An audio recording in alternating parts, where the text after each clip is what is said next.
හොඳයි. අපහු අපි ටිකක් අසිරු තැනකට ආපහු ඇවිල්ලා තියෙන්නේ නේ. අපහු පොයින්ට් රිසෝස් වල තියෙන්නේ. අපිත් මේ අවුරුද්දෙන් පස්සේ ෆිසිකල් ක්ලාසස් පටන් ගමු කියලා මමත් හිතන් හිටියේ මේ මාසේ වගේ මුලින් ඉඳලා. ඒක අපහු සෑහෙන කාලයකට දුර යනවා දැන් මේ යන විදියට. හරි ඉතින් වැඩේ කරගන්නත් එපයි. කරන්න පුළුවන් උපරිමයෙන් ඔයාලත් කරන්න. මම නම් මේ ඔයාලට ෆිසිකල් ක්ලාස් එකට ආවත් ඔන්ලයින් එකේදී ආවත් මේ වැඩ දෙක අඩුපාඩුවක් නොවන විදියට වැඩේ කරලා තියෙන්නේ.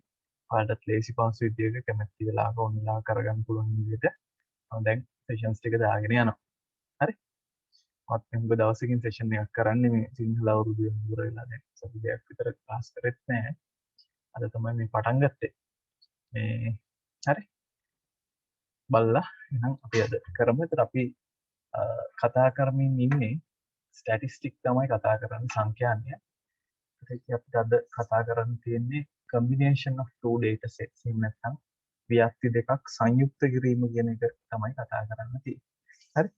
මාතෘකාව දාගන්නකො. combination of two data sets. එහෙම නැත්නම් ව්‍යාප්ති සංයුක්ත කිරීම. ව්‍යාප්ති දෙකක් සංයුක්ත කිරීම. ව්‍යාප්ති දෙකක් සංයුක්ත කිරීම. මම දැන් මේක උදාහරණයකින් පැහැදිලි කරන්නම්. ඒක ලේසි තියරි එක මුලින්ම එක්ස්ප්ලেইন කරන්න. වැඩිය ව්‍යාප්ති දෙකක් සංයුක්ත කිරීම. දැන් අපි නිකන් එක්සැම්පල් එකක් හිතමුකෝ මෙහෙම. හොඳ ඉස්කෝලේක පන්ති ළමයි 50ක් ඉන්නවා. ඉස්කෝලේ එක හරි ක්ලාස් එක හරි හරි. ඒතකොට මේ මැත්ස් ඒ ළමයි කම්බයින් මැත්ස් වලට බොයිස් 20යි ගර්ල්ස් 30යි ඉන්නේ. ඔක්කොම 50ක් ඉන්නවා. ඒතර මේ කම්බයින් මැත්ස් වලට බොයිස් ලගේ මීන් එක 60යි. ගර්ල්ස් ලගේ මීන් එක මධ්‍යමය 50යි. එහෙනම් ඒ දත්ත අපි ගාව තියෙනවා කියලා හිතන්නේ. පිරිමි ළමයිගේ මධ්‍යන්නේ ගණනය කරලා තියෙනවා. ගෑනු ළමයිගේ මධ්‍යන්නේත් ගණනය කරලා තියෙනවා. හරි. ඒ වගේ වේරියන්ස් එක විචලතාවය කැල්කියුලේට් කරලා තියෙනවා 5යි 10යි කියලා. ඒකට අපිට දැන් මෙන්න මේ දත්ත ටික තියෙනවා නම් අපිට පුළුවන් ඒකෙන් මේ මුළු පන්තියේ ළමයි වල ළමයි 50ක් ඉන්නෝනේ. ඒ ළමයි 50ගේ මීන් එක හොයන්න පුළුවන්. වෙනම ළමයි 50ගේ ලකුණු බලන්නේ නැතුව මේ වයින් අපිට පුළුවන් වෙනම මුළු පන්තියේ මීන් එක හොයන්න. ඒ වගේම වේරියන්ස් එක විචලතාවය හොයන්න පුළුවන්. මේ දත්ත පදනම් කරගෙන අලුත් එකකට යන්න. ඕන ඕක තමයි ව්‍යාප්ති දෙකක් කියලා කියන්නේ. බොයිස්ලා තමයි එක ව්‍යාප්තිය. එක පොපියුලේෂන් එක. ඒතර අනිත් ටික ගර්ල්ස්ලා ඒ වගේ මොන හරි දෙකක් තියෙනවා නම් ඒ දෙක එකට එකතු කරලා සංයුක්ත කරලා කම්බයින් කරලා අපිට පුළුවන් එන එකේ අද හිතන්න එක ඉස්කෝලේක ළමයිගේ ලකුණු තියෙනවා. තව ඉස්කෝලේක ළමයිගේ ලකුණු තියෙනවා. ඒ ලකුණු වල ඒවයි මධ්‍යන්නේ වගේ එක ඉස්කෝලෙක් කැල්කියුලේට් කරලා තියෙනවා. අනිත් ඉස්කෝලෙත් කැල්කියුලේට් නැත්නම් ඉස්කෝලේ පන්ති දෙකක් කියලා හිතන්න. එක පන්තියක මධ්‍යන්නේ කැල්කියුලේට් කරලා ඒ සර් කියනවා. අනිත් පන්තියේ මධ්‍යන්නේ තව ලක්ෂ කෙනෙක් ඒ සර් කියනවා. කම්බයින් කරලා ඒ පන්ති දෙක එකතු කරාම පන්ති දෙකයි කියලා හිතන්නකො ඉස්කෝලේ. මුළු ඉස්කෝලේ කම්බයින් වස්සල මධ්‍යන්නේ අපිට කියන්නේ. අන්න ඒ වගේ දෙයක් තමයි ව්‍යාප්ති දෙකක් සංයුක්ත කිරීම නැත්නම් combination of two data sets කියලා කියන්නේ. මේක දැන් තියරි එක තියෙන්නේ මෙහෙමයි. හරි? දැන් එක මොන හරි එක සෙට් එකක් තියෙනවා. ඒ කියන්නේ ගෑනු ළමයි ටික වගේ තමයි මේ xi කියලා කියන්නේ. ඒකේ n ප්‍රමාණයක් ඉන්නවා. හරි? ඒ කට්ටියගේ මීන් එක x bar ගෑනු ළමයිගේ. යාළුවගේ ස්ටෑන්ඩඩ් ඩිවියේෂන් එක මේ තියෙන්නේ s කියලා තියෙනවා. ඒ වර්ගයේ විචලතාවයේ වේරියන්ස් එක කියලා කියන්නේ. ඒ yi කියන්නේ තව data set එකක්. අපි ගාව data set දෙකක් තියෙනවා. තේරුණාද? අපි ගාව data set දෙකක් තියෙනවා. ඒ data set දෙක තමයි අපිට මේ තියෙන්නේ. මේ තියෙන්නේ එක data set එක. ඔන්න data set දෙක තමයි තියෙන්නේ. ඒතර ওই data set දෙක එකතු කරලා තව data set එකකට අපි යනවා. මේ දෙක එකතු කරලා තව data set එකකට යනවා. මේ data set එක තමයි මේ තියෙන්නේ. xi කියන්නේ girls set එකේ ලකුණු. ඒ දත්ත ටික yi කියන්නේ boys set. ওই දෙක එකතු කරාම එන set එක තමයි මේ set i කියන්නේ. හරි? ඒතර ලියන්නකො මෙහෙම. ඔයාලා ඉංග්‍රීසි අයට සිංහලට මයික් ලෙසන් එකක් කරන හින්දා අපි ඔයාලට මෙහෙම ලියන්න පුළුවන්. Consider two data sets xi and yi. Consider two data sets xi and yi. ලියන්න. ඒතර xi හා yi යන දත්ත කුලක දෙක සලකනවා.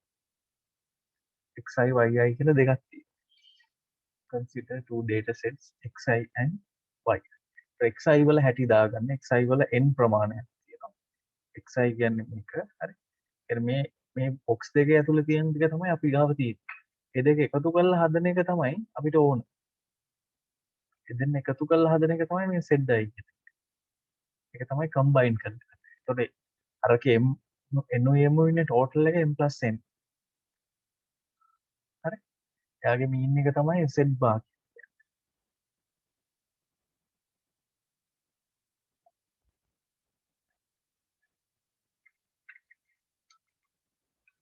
මේක තමයි අපි ගාව තියෙන ටික. මේ ගන්න එකෙන් ගන්න එක තමයි මේ තියෙන්නේ.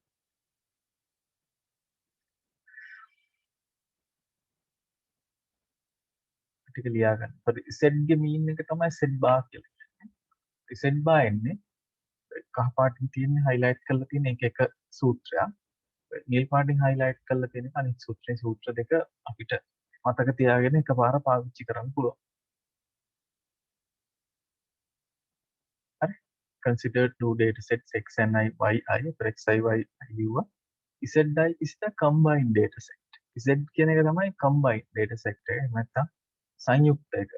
අර වෙන වෙනම තියෙන දෙක එකතුව තමයි මේ zi කියන්නේ. හරි.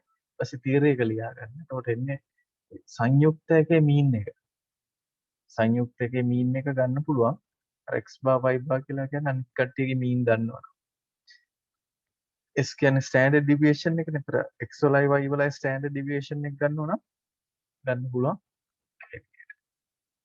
ලියන්නකො ඒ ටික. d1 d2 කියලා terms දෙකක් තියෙනවා. අනිත් ඒවා නම් සාමාන්‍ය terms නේ තියෙන්නේ. හරි. d1 d2 කියන්නේ මෙන්න මෙහෙමයි. d1 d2ත් දාගන්න. d1 කියන්නේ x bar minus z bar වලට. d2 කියලා කියන්නේ y bar minus z bar වලට.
හරි. අපි ගාව තියෙන එකක් තමයි මේ xi කියන එක. මේක අපි ගාව තියෙනවා yi කියන එකක් තියෙනවා. ඒ දෙන්නගේ එකතුව කියන එක තමයි මේ zi කියලා කියන්නේ. හරි. මේක n තියෙනවා, මේක m තියෙනවා. ඒතර මේ දෙක එකතු කරාම n plus m තියෙනවා. අපි දන්නවනේ x bar කියන්නේ sigma xi over n වලට. y bar කියලා කියන්නේ sigma yi over එකේ තියෙන ප්‍රමාණය n වලට. අපිට ගන්න ඕන z bar තමයි ගන්න ඕන. z bar තමයි ගන්න ඕන. මම proof එක ලියන්නේ. එතකොට z bar වල definition එක මේකනේ.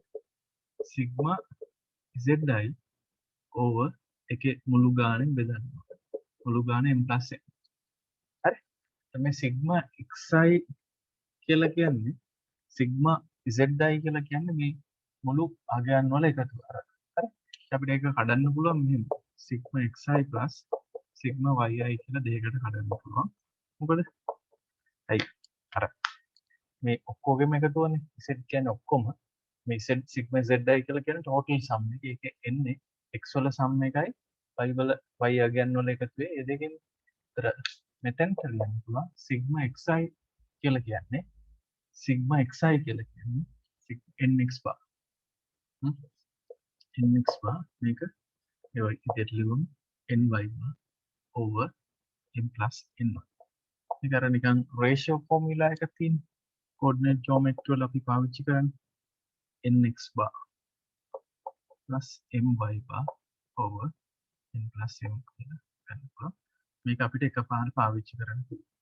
පළවෙනි එකේ proof එක දාගන්න ඊළඟට අපි දෙවෙනි එක prove කරන්න තියෙනවා.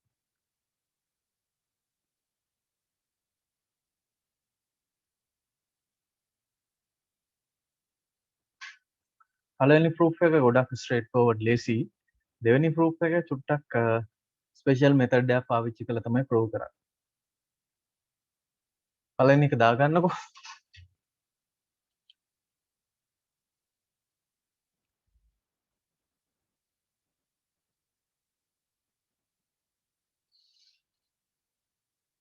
අපිට මම හිතන්නේ දැන් දිගටම online system එකටම යන්න වෙයි අන්තිම වෙනකම්. හරි. මම ඔයාලට සතියට lectures දෙකක් තුනක් බලන්න පුළුවන් වෙන විදිහට ඉතිරි දවස්වලදී ලෑස්ති කරලා දෙන්නම්.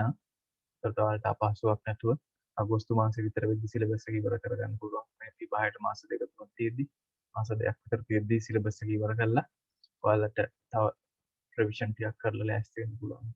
හරි. මේක ඔයාලව අඩාල වීමක් වෙන්නේ නැහැ. ඔයාලට සාමාන්‍ය විදිහට ඔයාලට වැඩේ ටික කරගෙන ගිහිල්ලා වැඩේ ගොඩ දාගන්න පුළුවන් තැනට මම අරන් එනවා. ස්ටැට් ඉවර වුණාට පස්සේ මම probability පටන් ගන්නවා.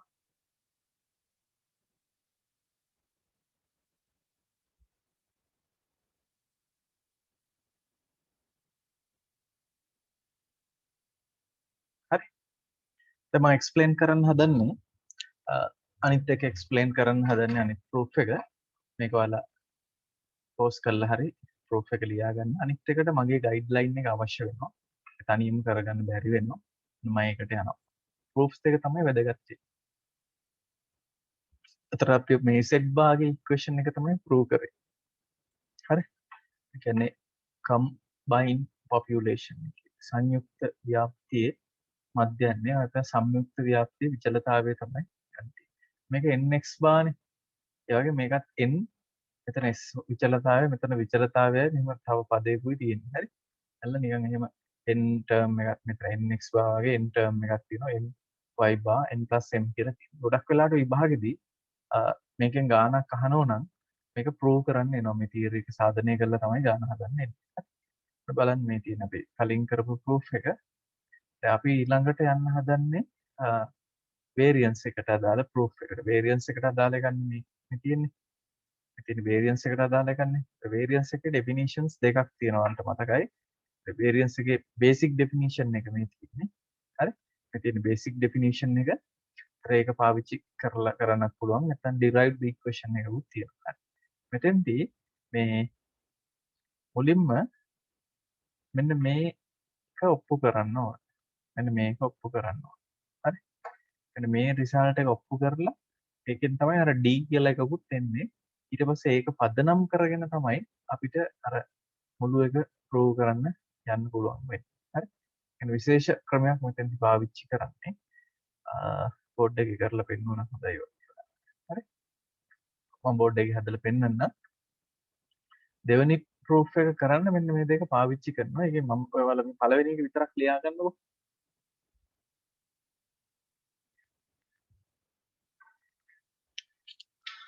ස්පෙෂල් රිසල්ට් එකක් තියෙනවා. ඒ රිසල්ට් එක යූස් කරලා තමයි අපි ප්‍රූව් කරන්නේ.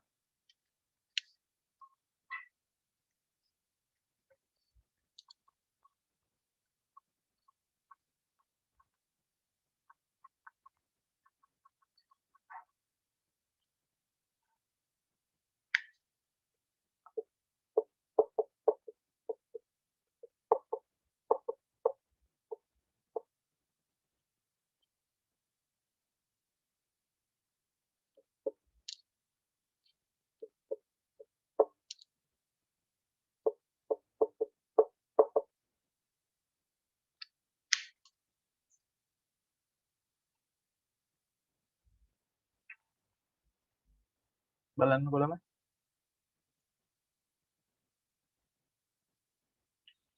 මෙතන sigma xi minus x bar කියන එක આવුතින් ආවම ඒකට අපිට දාන්න පුළුවන්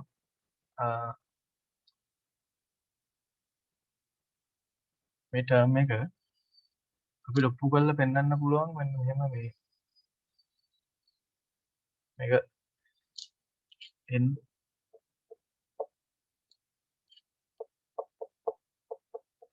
මෙහෙම පෙන්නන්න පුළුවන්. එතන මේ d1 කියලා කියන්නේ x bar minus z bar වලට. අපි මෙන්න මේ රිසල්ට් එක තමයි මුලින්ම ප්‍රූව් කරන්නේ. මේක යූස් කරලා තමයි කරන්නේ. ඒතර මෙයාගෙන් පටන් ගත්තන් පස්සේ මෙයාගේ තියෙන්නේ බලන්න කොහොමද? මෙයාගේ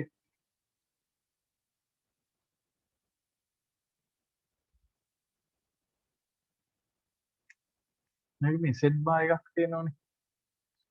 d කියලා එකක් අරගෙන තියෙනවා. ඒතර z bar තියෙන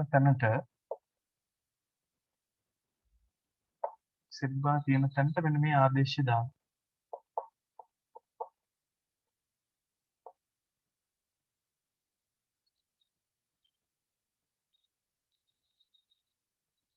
හරි. ඒක ප්‍රසාරණය කරන්න පුළුවන්. ඒක ප්‍රසාරණය කරන් පස්සේ xi වර්ගයක් කියනවා.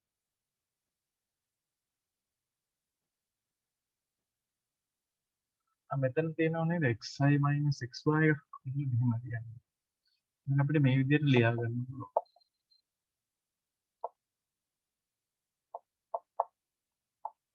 මේ විදිහට ගන්න පුළුවන්. ඊපස්සේ ඒක ප්‍රසාරණය කරන්න. xi minus x bar. පද දෙකේ ගුණිතයේ දෙගුණයෙන්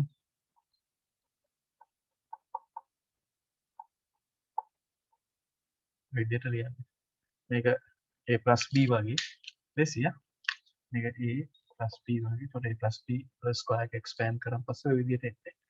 දැන් මෙහෙම terms තුනක sum එකක් නේ තියෙන්නේ. so sigma අපිට වෙන වෙනම use කරන්න පුළුවන්. sigma xi minus x bar squared. මෙතන මෙහෙමයි 2 constant z bar constant sigma xi minus x bar තමයි තෙන්ට එන්නේ. හරි. එතෙන්ටත් මේ z bar එක constant නේ. ඒකට එතෙන්ට එන්නේ n කියලා තමයි එන්නේ. අර එහෙම තේරෙ එකක් අපිට තියෙනවනේ. sigma c කියලා තිබ්බොත් c කියන එක constant එකක් වෙනකොට nc කියලා. මේක n ප්‍රමාණයන් x වල තියෙන්නේ. n වල ප්‍රමාණයක් තිබ්බොත් n bar කියලා. දැන් එතකොට ඔයාලට පේනවා මෙන්න මේ ටිකට xi minus x bar වල ස්ක්වයර් එකට එතනින් ගන්න පුළුවන්. n times sxx squared කියලා.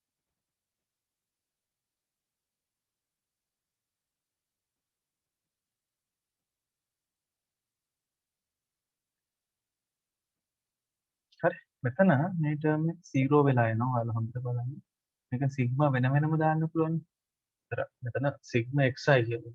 සිග්මා xi කියලා කියන්නේ nx පාවල.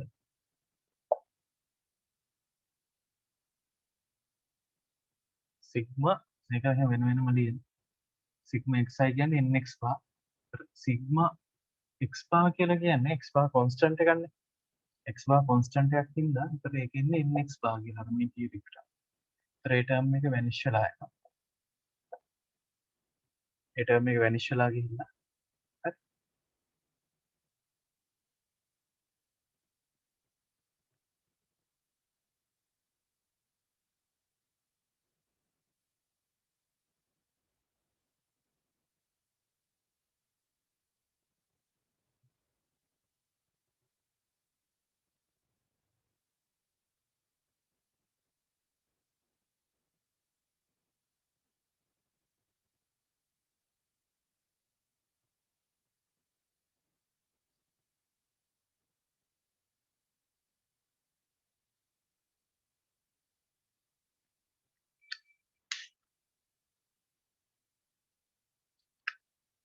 පොඩ ආදේශ කරනකොට තමයි වැරදිලා. මෙතන z bar වෙනුවට අපි දාන්න z bar වෙනුවට දාන්න d1 z bar කියලා. වැඩේ වැරදි. z bar එක වෙනුවට අපි දාන්න xy minus මෙතෙන් දෙන්නේ d1.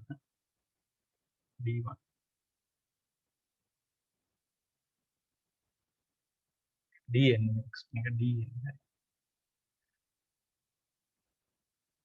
හරි d1 කියන එක එතන d1 d1 කියන එක constant එකක් හරි එතනට එන්නේ d1 squared කියලා. එතන මේ d1 තිබ්බට ප්‍රශ්නයක් නැහැ මේ ටර්ම් එක 0 වෙලා යනවනේ. එතන මෙතන එන්නේ d1 squared times n කියලා. අන්න එතනින් ඔයාලට පේනවා n එක කොමන්ලි ගත්තන් පස්සේ n times sx squared plus d1 squared කියලා ගන්න පුළුවන්. n times sx squared plus d1 squared කියලා ගන්න. හරි. ඉතින් මෙතන අපි මේ ඔප්පු කරේ මේ රිසල්ට් එක xi වලින් z bar subtract කරලා ඒක ස්ක්වයර් එක ගත්තන් පස්සේ ඔන්න වගේ එකක් එනවා කියලා තමයි අපි ඔප්පු කරේ. බලන්නකෝ. ඒක ලියා ගන්නකෝ ඔප්පු කරගන්නකෝ. හරි මෙතන මට මේ ආදේශ කරනකොට මෙතන ස්පෙෂල් කේස් එක මේ z barට අපි දානවා මෙතන ආදේශ එකයි කරන්නේ z bar කියන්නේ එතකොට x bar minus d1 නේ. ඒක සබ්ස්ටිටියුට් කරාම පස්සේ තමයි මේ විදිහට එන්නේ. ඉතින් මේ වගේම එකක් අපිට y ටත් ලියන්න පුළුවන්. එකක් සාධනය කරන්න එක සාධනය කරන්න ඕනේ විදිහට බලලා ලියන්න පුළුවන් නේ. හරි. ඔය මෙන්න මේ රිසල්ට්ස් එක යූස් කරලා තමයි අර තුන්වෙනි එක ගන්න අපි ඒකයි. මෙතන අර සිග්මා මෙතන x වගේ y දාන්න yi minus z bar වල ස්ක්වයර් එක આવොත් එතකොට එන්නේ මෙතන m ප්‍රමාණයක් තියෙනවනේ. ඒතර y ගේ වේරියන්ස් එකට d1 ස්ක්වයර් එක ඇඩ් කරනවා කියලා තමයි එන්නේ. හරි. එතකොට අපිට දැන් ලියන්න පුළුවන් z වල වේරියන්ස් එක. normally බලන්න z වල වේරියන්ස් එක නම් සිග්මා මෙතන z වනේ. z වලින් z bar subtract කරන්න. ඒක බෙදන්න ඕන මුළු ගානේ n plus n වලින් divide කරන්න. දැන් මේ z bar කියලා කියන්නේ z වල mean එක. හරි. ඒත් මෙතන තියෙන z දාගයන් වල එකතුවනේ. ඒක දැන් මෙහෙම ලියුවට කවුරුත් තරහ වෙන්නේ නැහැ.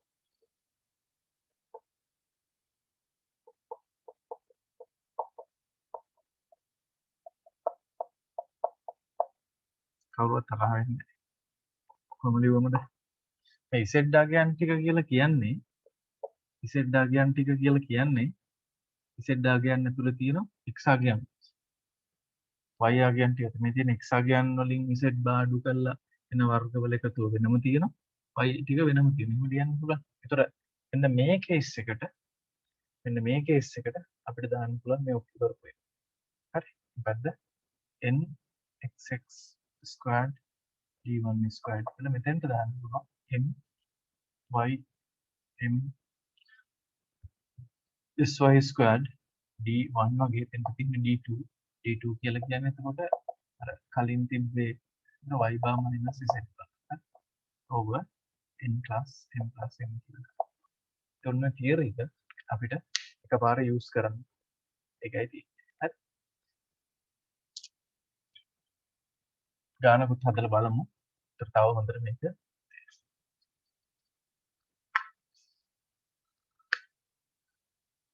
mean එක එන්නේ z bar nx bar plus 1. Theory එකයි ලියන්නේ ගානකට යූස් කරන්න. ඩිරෙක්ට්ලිම මේක දාන්නනේ එන්නේ ගානට ඒක. z के variance n times sx squared 1 plus d1 squared plus m sy.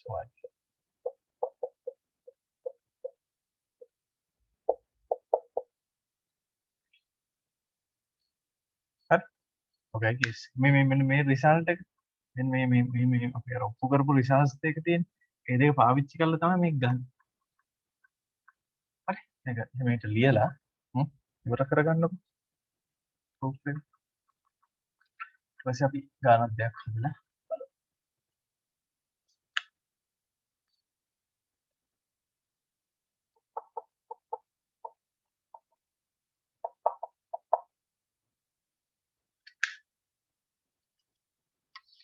හරි. ලියලා ඉවර වෙලා example 1 කියලා දාගන්නකො.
right අපි ගානක් ගමුකෝ බලන්න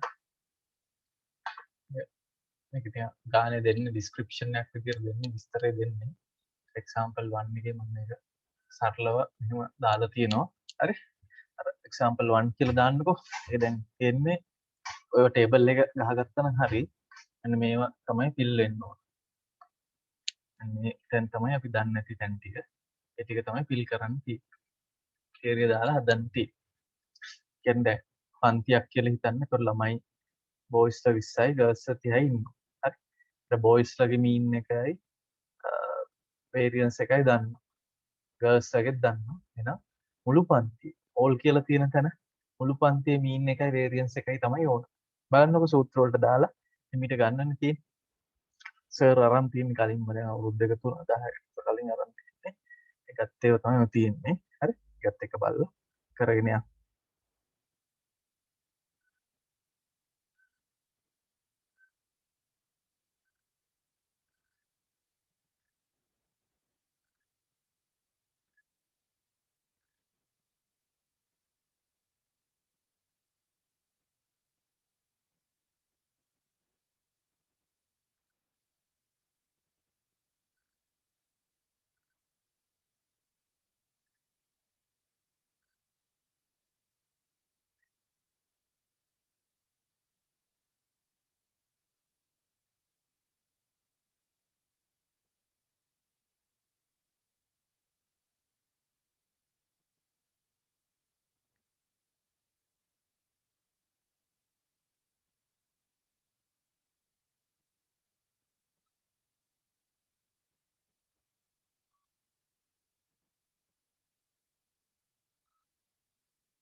අන්න එතකොට n වලාගේ 20යි xy එක 60යිනේ 20 වැඩි කිරීම 60 ඒක ඔයාලට තේරුණානේ අර 60 ගානේ 20ක් වගේනේ ඒකයි එතන එතකොට මුළු ගාන එතන ඉන්නවා 120යි මෙතන 30යි එතන මීන් එක 50යි හරි මුළු ගාන 20යි 30යි 50යි බෙදුවනම් 54ක් කියලා එන්නේ ඊට පස්සේ D1 D2 කැල්කියුලේට් කරගන්නවා D1 D2 කැල්කියුලේට් කරගන්න ඕන x bar මේක මේ අර සූත්‍රයේ තියෙන්නේ D1 වල වර්ගයෙන් හින්දා ඒක ඇත්තම මේක අනිත් පැත්තට අඩු කරත් ප්‍රශ්නයක් නැහැ මොකද මේ උත්තරේ ලකුණු එච්චර වැදගත් වෙන්නේ නැහැ ඒකට D දාන්නේ එතන අදහස ඩෙවියේෂන් කියන එකට තමයි D දාන්නේ ඒ කියන්නේ අපේ x වල මීන් එකයි මුළු එකේ මීන් එකේ ඩිෆරන්ස් එක තියෙන්නේ ඩිෆරන්ස් 1 එක නැත්නම් ඩෙවියේෂන් 1 එක තමයි තියෙන්නේ ඒතර 60න් 54ක් අඩු කරාම 6යි 50න් 54ක් අඩු කරාම ඍණ 4යි ඊපස්සේ මේක සූත්‍රයට දානවා වේරියන්ස් එකේ වර්ගෙනේ ගන්න ඕන අපි වේරියන්ස් එකේ වර්ගය s වල වර්ගෙනේ වේරියන්ස් එක කියන්නේ s වල වර්ගෙනේ ඒතර අතන තියෙන්නේ මේ දීලා තියෙන 5 වේරියන්ස් එක දීලා තියෙන s නෙවෙයි s වර්ගෙම තියෙන. ඒතර s වර්ගය වෙන්නේ 5යි 6 වර්ගය 36යි. එතන 30ක් තියෙනවා. සූත්‍ර දෙකම මේන් එකේ සූත්‍රය වගේම තමයි වේරියන්ස් එකේ සූත්‍රය. ඔයාලට තේරෙන්නේ එන්නෙම ඔක්කොම එක තැන් වලට තමයි ඇවිල්ලා තියෙන්නේ. අර වේරියන්ස් එකේ සූත්‍රය වේරියන්ස් එකට අමතරව තව ඩෙවියේෂන් එකක් තියෙනවා. d කියලා ටර්ම් එකක් තියෙනවා. d වර්ගය 36යි 16යි එකතු කරාම පස්සේ 32ක් වෙනවා. ඒතර වේරියන්ස් එක 32යි. හරි? කලින් තිබ්බ ව්‍යාප්තියට වැඩිය කලින් විසිරීමට වැඩිය කලින් මේ කලින් ස්ප්‍රෙඩ් එකට වැඩිය දැන් ස්ප්‍රෙඩ් එක වැඩි 32යි ඉස්සෙල්ලා තිබ්බේ 5යි 10යි මේක වැඩි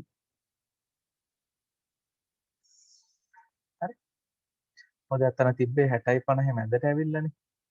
ඒ ඉන්නේ එහෙම එකක් වෙලා තියෙනවා. right. එතකොට ඔයාලට පුළුවන් පොඩ්ඩක් වෙලාව අරගෙන මේ විභාග ගන්න try කරලා බලන්න. ටියුට් එකේ නම් වෙනි ගන්න කියලා එන්න තියෙනවා. 2007 විභාග ගානේ කොටස තමයි මම මේ දාලා තියෙන්නේ. කියලා බලන්නකො. අර වගේම තමයි.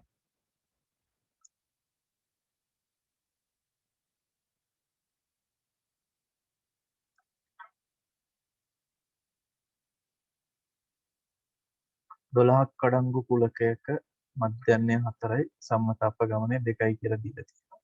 20ක 5යි 3යි කියලා දීලා තියෙනවා. සම්මත අපගමන ස්ටෑන්ඩ් ඩිවිෂන්. ඒතර අතන 12යි 20යි 32 32ේම මධ්‍යන්නේ සම්මත අපගමනය හොයන්න කියලා තියෙනවා. ඒක සරලව කැල්කියුලේටර් එකට දාලා වැඩේ කරගන්න මම හදන්න ගන්නවා. එයාලා හදලා බලන්නකො. 12 වැඩි කරන්න ඕන 4යි. 20 20ක් තියෙන තැන තියෙන්නේ 5න් වැඩි කරන්න. ඒ ටික 32කින් බෙදන්න. එතකොට අපිට එනවා මීන් එක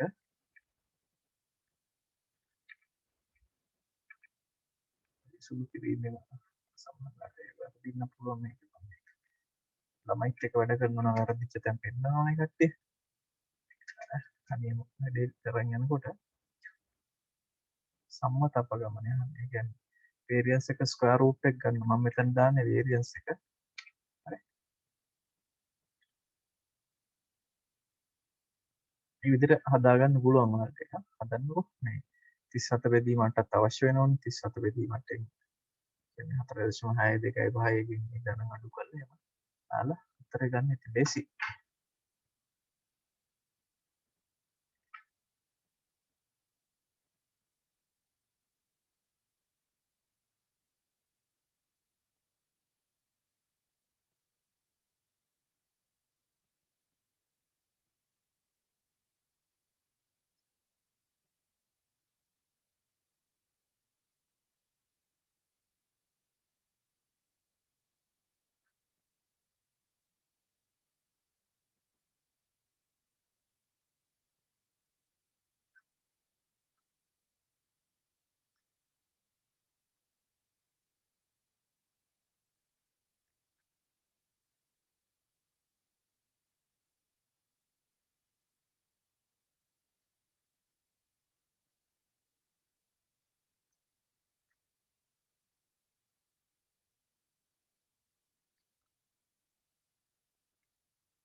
එන්නේ 500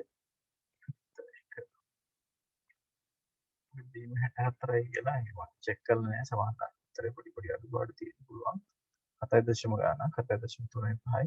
මේකේ වර්ගමූලය ගත්තන් පස්සේ තමයි සම්මත අපගමනය අහලා තියෙන්නේ. හරි. ලේසි වැඩේ. ඔයාලට ඒතර හෝම්වර්ක් එකක් විදිහට 2009 ගාන හදන්න පුළුවන්. 2009 ගාන හෝම්වර්ක් එකක් විදිහට try කරන්න පුළුවන්. ඒකේ වේරියන්ස් එකේ ඕල්ටර්නේටිව් ඉක්වේෂන් එක ඔප්පු කරන්න මුලින් ඔප්පු කිරීම වගේක් තියෙන්නේ. ඊට පස්සේ තමයි ගානට එන්නේ. හරි.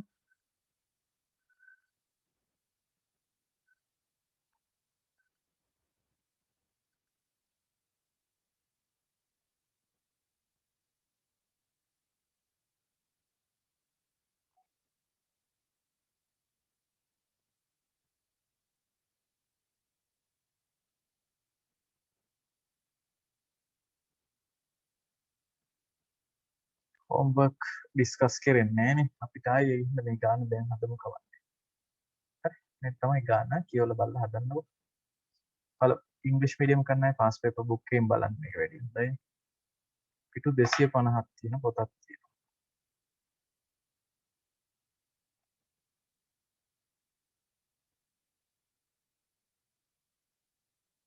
පළවෙනි 200 තත්ත්වය තමයි දීලා තියෙන්නේ.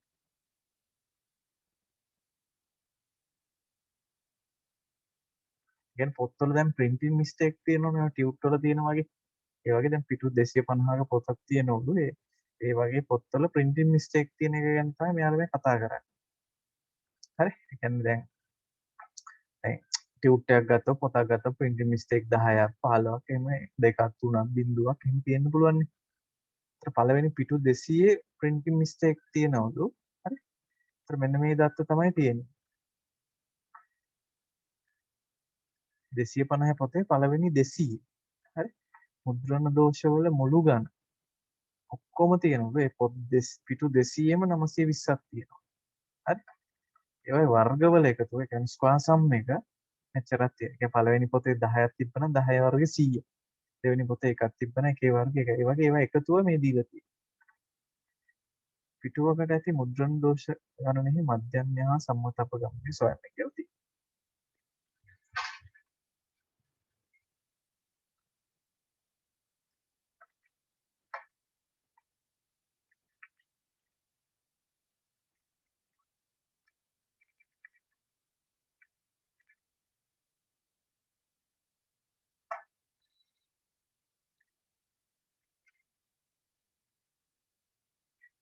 එන්නලාගේ 200යි. අපිට දීලා තියෙන්නේ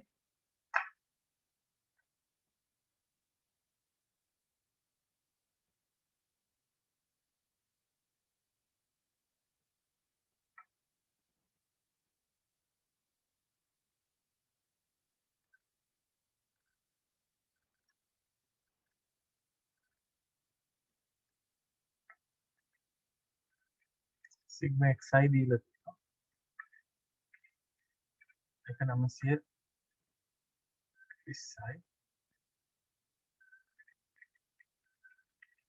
ඒක වර්ගවල එකතු.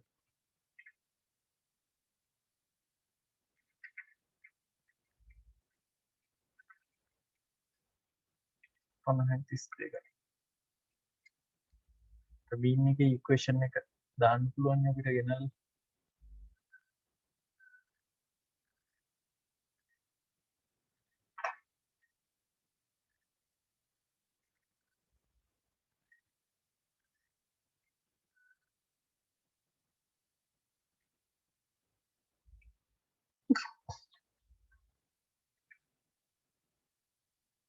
නැන්නේ 920 බෙදීම 200යි කියලා.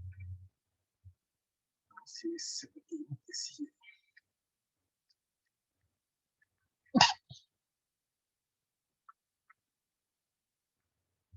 සිතුන බෙදීම 5.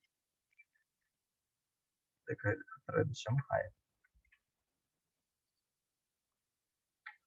වේරියන්ස් එකට යූස් කරන්න වෙන්නේ ඔය තියෙන විදිහට ඕල්ටර්නේටිව් ඉක්වේෂන් එකනේ.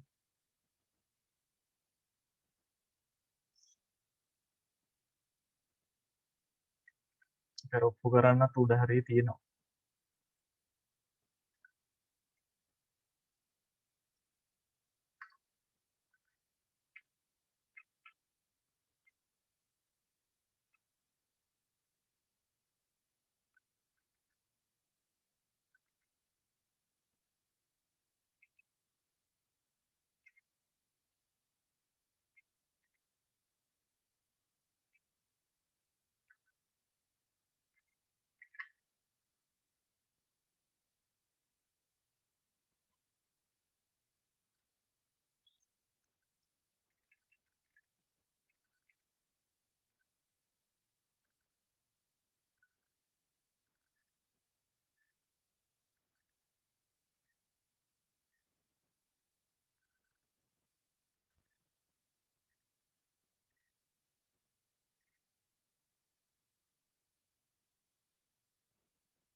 වේරියන්ස් එක ඕල්ටර්නේටිව් ඉක්වේෂන් එක.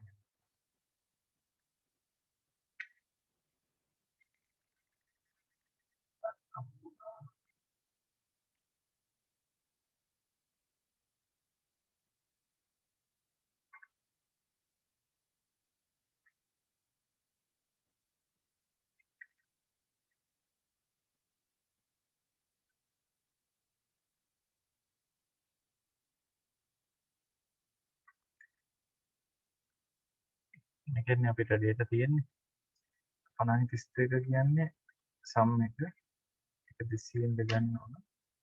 ඒකෙන් අඩු කරන්න ඕන 23 බෙදීම 5 වර්ග.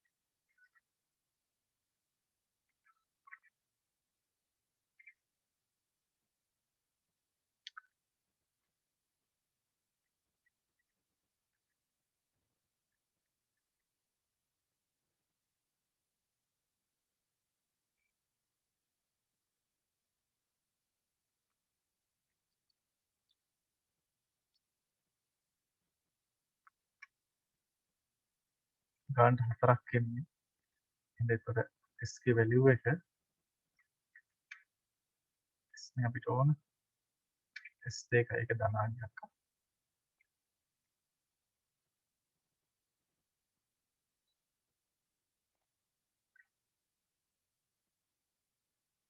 ඊට පස්සේ ඊළඟ පාර්ට් එක බලලා එන්න නැත්නම් අන්තිම පිටු 50 කතාව වෙනම තියෙනවා.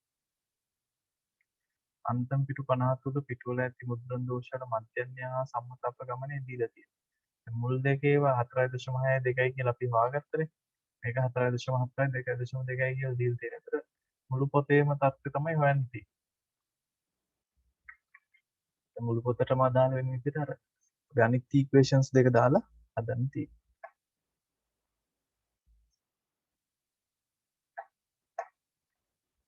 ටේබල් එක කොපි කරලා දාලා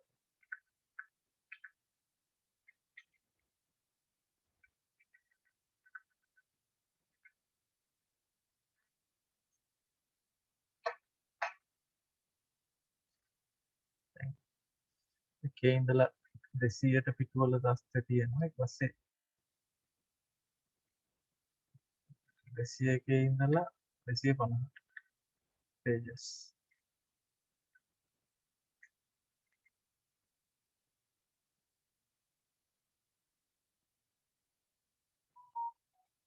තියෙන ඕල් මේ ටික 200යි මේ ටික 50යි ඔක්කොම 250යි. මේක අපි දැන් මීන් එක යවුව 4.6යි කියලා. මේ ටිකේ මීන් එක දීලා තියෙනවා 4.7යි කියලා. හරි. වේරියන්ස් එක අපිට ආවේ 4යි කියලා. සම්මත අපගමනය 2.2 වර්ගය 2.2 වර්ගය 4.4යි. භාග වලින් ඔයාලට තියාගන්න පුළුවන් නම් මේවා තමයි අපිට හොයන්න තියෙන්නේ. ආදේශකම් තියෙන මට වඩා 4.6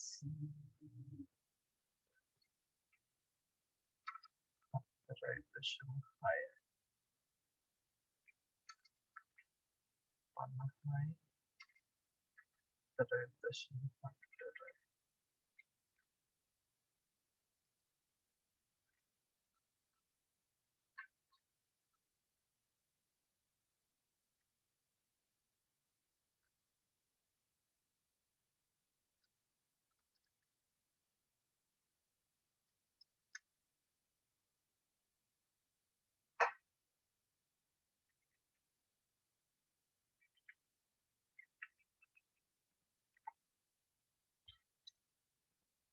හදන උත්තරවල මොන හරි ප්‍රශ්නයක් තිබ්බොත් ක්ලාස් පේපර් පොතේ ආන්සර් එකත් එක්ක පොඩ්ඩක් චෙක් කරන්න. ඔයාලට උත්තරත් එක්ක වැරදුනොත් මොකද මේ වර්ධින්න පුළුවන් නේද? සමහර ඒවා නම් මම කලින් පන්ති වලදී හදන ගමන් දාපු ඒවා තියෙනවානේ. ටීමයි.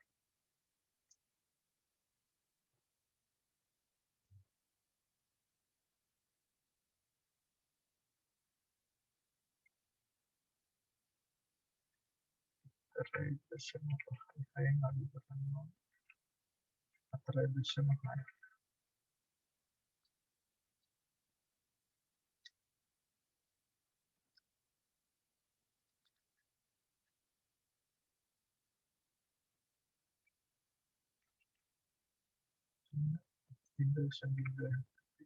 එක භාගවලට ගන්නතුව මේ දශමවලට ගන්නතුව භාගවලින් හදන්න තොර ලේසිය.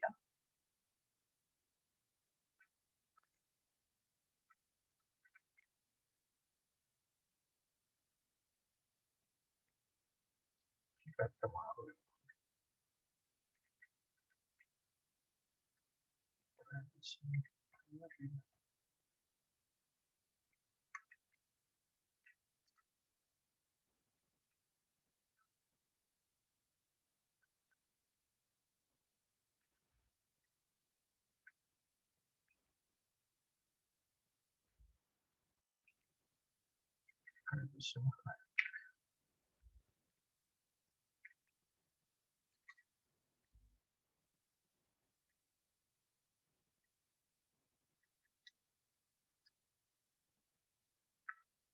ටික ආදේශ කරලා ගන්න තියෙන්නේ.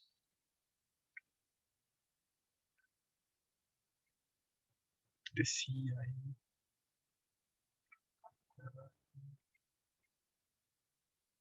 දශම බිංදුවයි හතර වර්ගය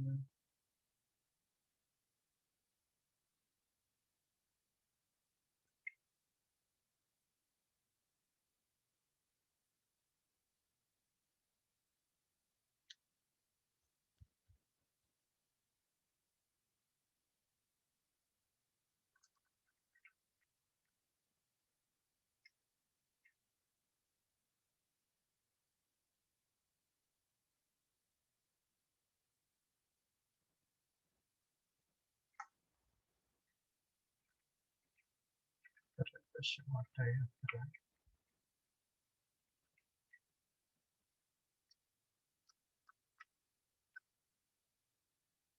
16 වර්ගයේ විදිහට ඒවා ගන්න පුළුවන්. ඒ මුළු ගාන 250න් බෙදන්න. අපේ උත්තරේ තමයි variance එක.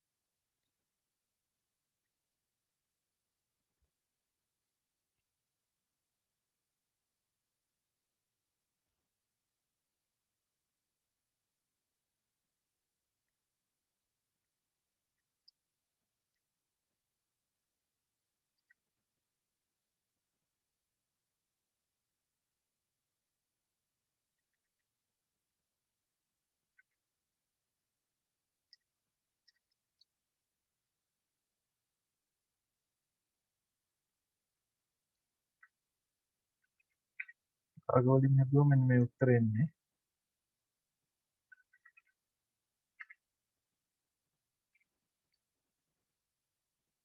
ඒක මතකයි මේ ලාවට වගේ මේ උත්තරය. 0.70 වගේ. ඔය තමයි සිද්ධිය.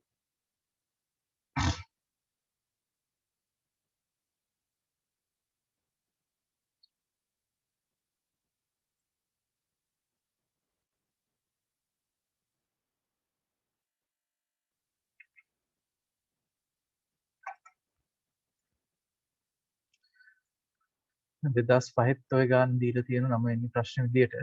හරි.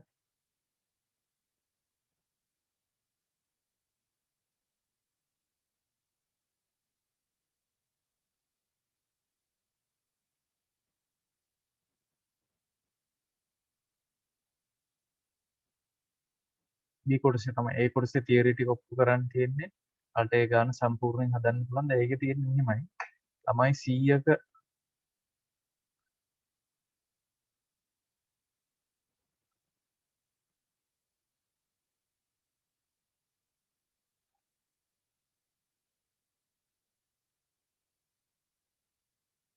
ළමයි කට්ටියගේ සිසුන් 100 කන්න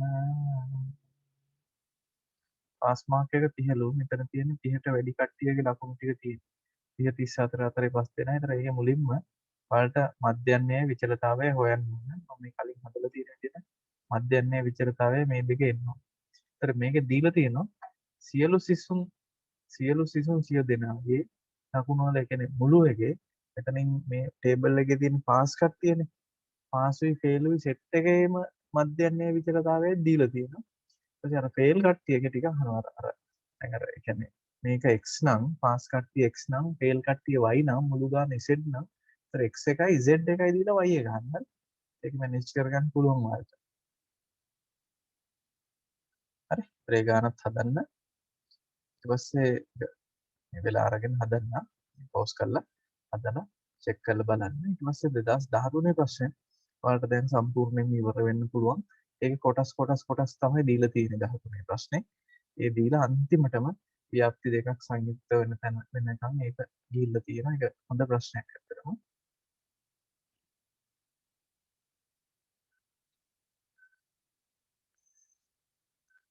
බලමුකෝ 2000 කීයද 13 ප්‍රශ්න. කුඩා ලෝහ බෝල 50කින් සමන්විත කුලකයක. කාරණා හොඳට කියවලා බලන්නකෝ. කියන්නේ අර බෝල තියෙන්නේ බෝල බයිසිකල් බෝල වගේ ඒවා. ව්‍යාප්තියක පහත තියෙන. කියන්නේ ඩයමීටර් එක තමයි දීලා තියෙන්නේ 0.8යි 0.81යි අතර 1යි එහෙම. කියන්නේ ඒක 0.8 ඉඳලා 0.84 විතර වගේ ඩයමීටර් එක වෙනස් වෙලා තියෙනවා. විස්කම්බ වල ව්‍යාප්තිය පළමු චතුර්ථකය ගණනය කරන්න කියලා තියෙන Q1 හොයන්නේ. ඒකට ඔයාලට මතකයි Q1 වෙනකොට ඉක්වේෂන් එකක් තියෙනවා. Q1 කියන්නේ ඉන්දදීම 4 වෙනි එක 12 කියන එක එන්නේ. ඒතර සූත්‍රය දාන්න ඕන. මේ අපි මේ වගේ ගානක් හදලා තියෙනවා. හරි. අදාළ කොළ මේ රෝ එක තෝරගත්තන් පස්සේ 4 වෙනි චතුර්ථකයේ තියෙන රෝ එක හොයාගත්තා. ඒක ඇතුළට ඉතින් කොතනද කියලා හොයාගන්නේ. හරි. මේක 12.0 කියලා කියන්නේ මෙතන අර කැපිටල් F එකක් ගහගෙන හදන් යන්න ඕන. හරි. එතකොට 4 ඉඳලා 13ට වෙනකම් කට්ටිය මෙතන ඉන්නේ. ඉඳලා ලෝවර් බවුන්ඩ් එක 0.8යි එන 50 බෙදීමට එකයි ඒ විදිහට දාලා හදන්න ඕනේ. ඒකේ තියෙන පළවෙනි කිව්වා. ඊට පස්සේ දෙවෙනියට කියනවා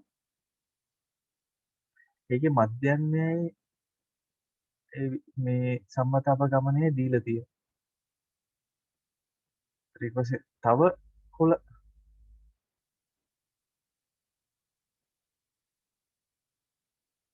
තව 100ක මේ මීන් එක අරගමලු මේ සම්මත අපගමනය පොඩ්ඩක් වෙනස් වෙනවා කියලා දිනේට ඒතර 150 වෙන පස්සෙත් අහනවා. දැන් බල්ලි වෙලා හදන ගන්න ලේසි. හරි සංයුක්තකරණයේදී අන්තිමටම තව රේඛීය පරිමාණයකුත් දාලා තියෙනවා. අර කරෙක්ෂන් එකක් දානකොට මෙහෙම එරර් එකක් තිබ්බ කියලා රේඛීය පරිමාණයක් දාලා එහෙට මෙහෙට වෙනස් කරලා ගන්න සිද්ධියක් තියෙනවා. හරි. ඒවලට 2015 ගානක් හදන්න පුළුවන්. 2015 ගානක් හදන්න පුළුවන්. හරි. එකත් හදලා බලන්න. ඉතින් ওই ටික තමයි ඔය අර මොකද්ද? ව්‍යාප්ති දෙකක් සංයුක්ත කිරීම කියලා කියන්නේ. හරි. ඉතින් මේක අපිට තව පොඩි දෙයක් කතා කරන්න තියෙනවා. ඒ තමයි මේ කුටිකතාවය කියලා කොටසක් තියෙනවා. ස්කියුනස් කියලා එකක් කතා කරන්න තියෙනවා. ඊට අමතරව වේටඩ් මීන් එක බරිත මධ්‍යන්නේ ඒ වගේ පොඩි පොඩි ගුණෝත්තර මධ්‍යන්නේ සෙඩ්ඩාගේ වගේ පොඩි පොඩි දේවල් ටිකක් කියලා දෙන්න ඕන ව්‍යාප්ති වල හැඩය. ඒ වගේ ටිකක් පැය භාගයක වගේ සෙෂන් එකක්. ඒක මම ඉස්සරහට ඊළඟ දවසේ කරලා දාන්නම් ඔයාලට. ඒකත් පොඩ්ඩක් බලා ගන්න. විභාගයට ගණන් ගන්න ප්‍රධාන වශයෙන් මේ කරපු ටිකෙන් විතරයි. අමතර ටිකක් තමයි ඊළඟ දවසේ කරන් තියෙන්නේ. ඒකත් අපි ඊළඟ දවසේ කරමු. කරලා එතකොට බය නැතුව ඔයාලට ස්ටැට් ප්‍රශ්නේ එක්සෑම් එකේදී කරන්න පුළුවන්. හරි. විශ්වාසයෙන් යන්න පාස් පේපර්ස් කරලා බලන්න. මොඩල් පේපර්ස් එම තව ඉස්සරහදී කරනකොට ඔයාලට තේරෙයි. මේකත් එක්ක මේ හරි ලේසියි. එහෙනම් හොඳයි. පරිස්සමින් ඉන්න.